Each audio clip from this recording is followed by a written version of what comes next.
Well, we turn to Magna Carta. I gotta tell you, I'm going to suppose that most people have at some point in here or another heard of Magna Carta. And almost nobody knows what's in it. And I would imagine a lot of people who teach, in fact, I would imagine that most people who teach Magna Carta don't know what it is. It's just something you learn to talk about. Um, but Magna Carta is a document from 1215. It came about because of a revolt against King John of England, and it came about because not because of what anybody wanted to be revolutionary, not because people were trying to write a radical document. There were the aristocrats and the church who revolted against the king. Um, it came about because people wanted to preserve what they thought they already had. Okay, I mean, and I think that's the way most revolts occur. It's not because people trying to go out and be, revolutionaries. So that some people kind of like the idea of being revolutionaries, but most times people revolt because they think that something's been taken from them, and by God, we're going to get that back. And the result is revolution. Well, what happened in 1215 in England was that the barons, the aristocrats of England, and the church, and to a significant degree the common people, all said to about King John, "We've had enough, and we're not going to take it anymore." So what happened? Well, King John gets blamed for this, but his brother Richard, whom we know as Richard Coeur de Lion, Richard the Lion-Hearted. His brother Richard had been king before John, and Richard was a thug. I mean, he was a thug. He was, you can probably make a case that he was a bit of a sociopath. Uh, you didn't cross Richard because it would kill you, and he would enjoy it. So uh, anyway, so Richard, this great warrior, involves England in war after war. We're thinking about a 10-year reign. He may have been in England all of 10 months. Otherwise, he was off at war. And of course, wars cost tons of money. And Richard, who probably didn't speak English, was probably mostly a French speaker. Richard didn't. Richard simply used England, as a piggy bank. And he did anything to get money. So, and he did things like he would, if there was a widow, he would sell the widow. That's kind of the same thing as slavery.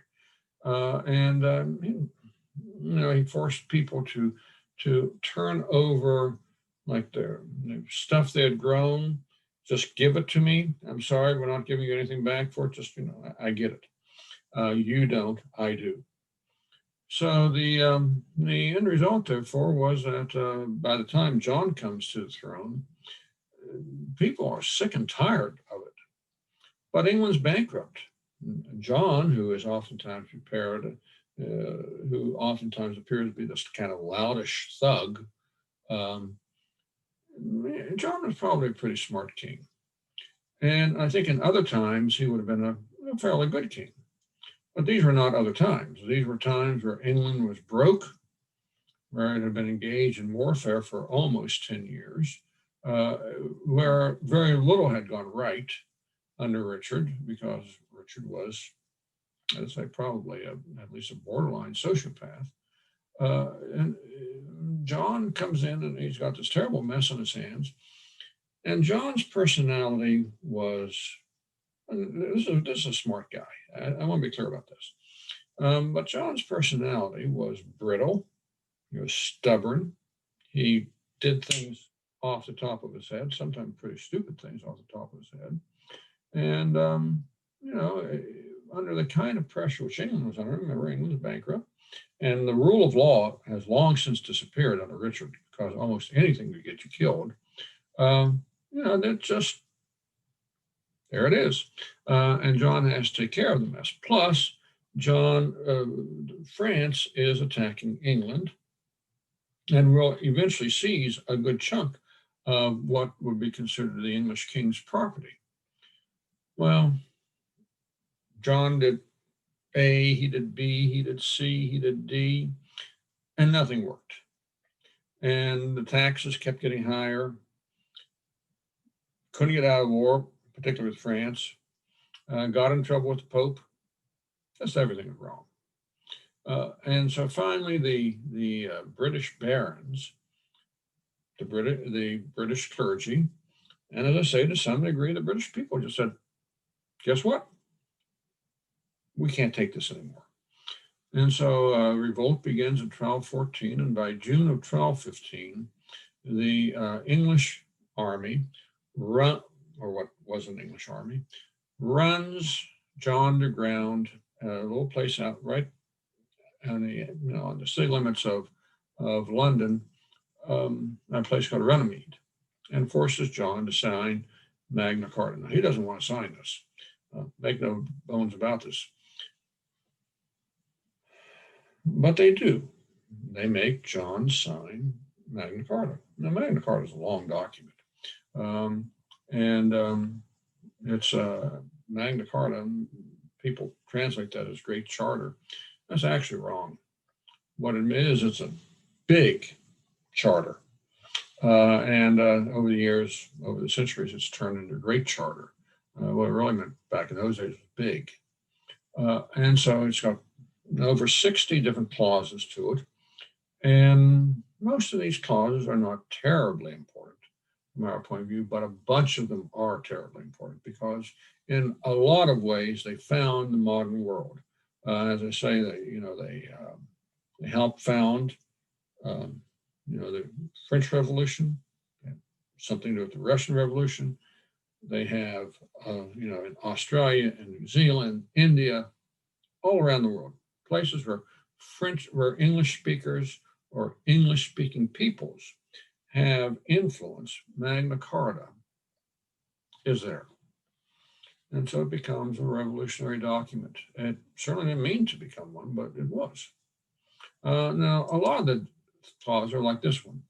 With regard to the return of the sisters and hostages of Alexander, King of Scotland, his liberties and rights, we will treat him in the same way as our other barons of England, unless it appears from the charters that we hold from his father William, and off we go. Well, you got to be an expert to understand what all this means, and it doesn't have any real relevance to today.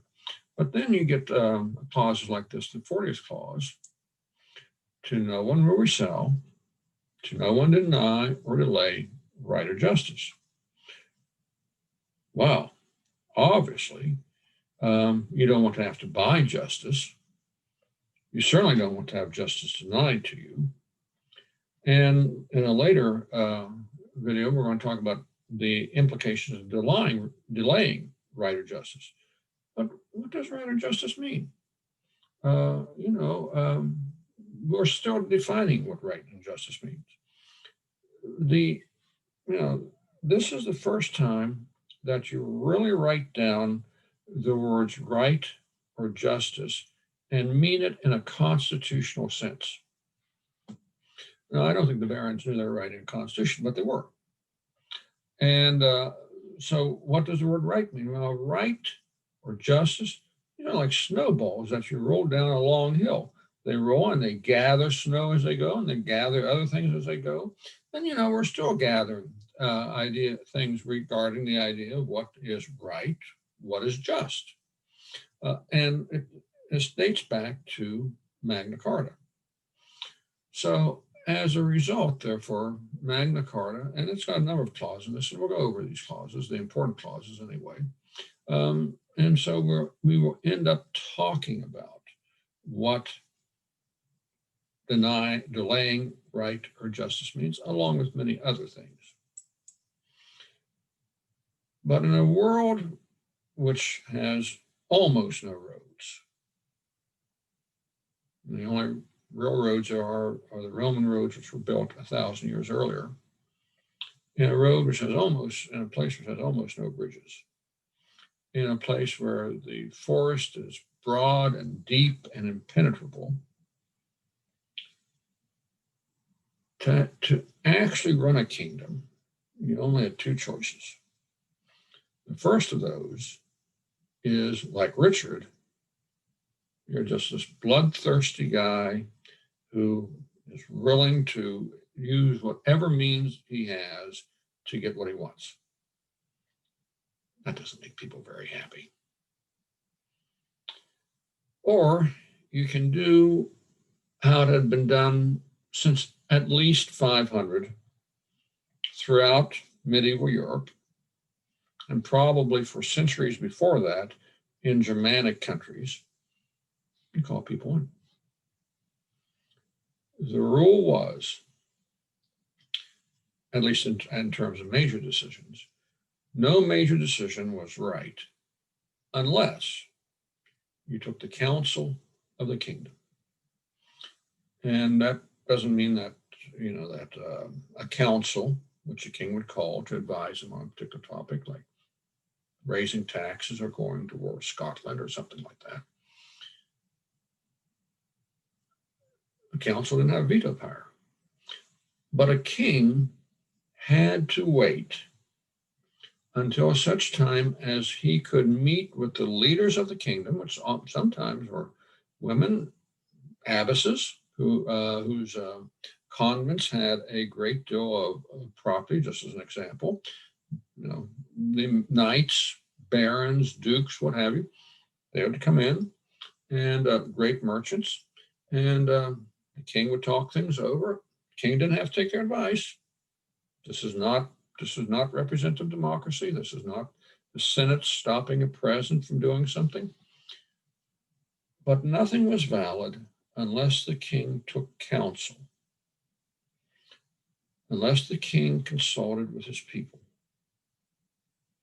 And Magna Carta is actually going to say that everybody who lives in England has an obligation to support the right of counsel, to force a king to listen to you. And of course, that's the basis of representative government. Now, don't go overboard with that, because in 1215, the idea of representative democracy and all that didn't exist. But what's in Magna Carta leads almost inevitably to representative government, to the idea of rights, to the idea of liberties, to those things which we have argued about since Magna Carta. And so it's a very important document. It's probably the single most revolutionary document in Western European history, and quite possibly in world history, because the implications of a king being limited by law to having to listen to his leaders and to his people, which is in Article 61 of Magna Carta, the implications of that we're still working out 800 years later.